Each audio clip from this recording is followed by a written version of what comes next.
All right, so got another video for you guys here.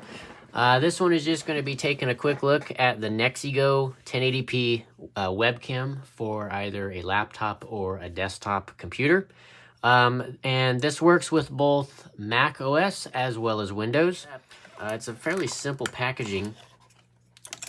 You just basically have a webcam that's right here straight away, right kind of in this bag.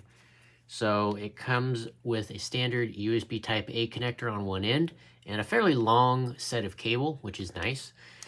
And then the webcam itself is right there. So you have that 1080p lens right in the middle, as well as stereo left and right microphones, which is kind of cool as well.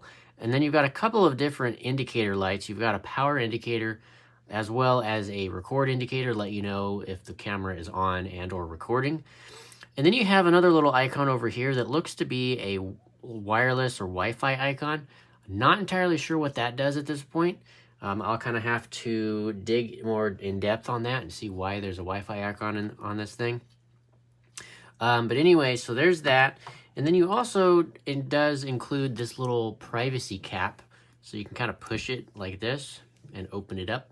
And then you can close it to basically cover the lens for privacy reasons. So for example, if we want to put this on the camera, we just kind of clip it on like so.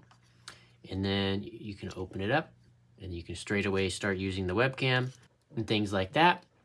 And then when you're done using it, you can go ahead and close that little cap. And then if anyone, for example, were to ever hack into your camera, you can close it, or it'll be closed and they cannot see you, which is a nice feature. But anyway, that's it. I'm going to provide at the end of this video some sample footage so you guys can kind of get an idea of the quality of what this camera is going to provide. Don't expect anything too crazy out of it. But anyway, yeah, that's basically it for this quick video. Hope you guys enjoyed. Again, I will provide a link down in the description below to this webcam if you are so interested in checking it out. And yeah, make sure to hit that subscribe button. That helps out the channel. And make sure to hit that thumbs up button as well. That kind of just lets the YouTube algorithm know that you guys are enjoying my content. And to kind of help boost my videos and get them out there a little bit more. Because I'm trying to get things rolling a little bit more this coming new year. And yeah, with that all being said, I hope you guys have enjoyed. And I'll see you guys in the next one. Peace out.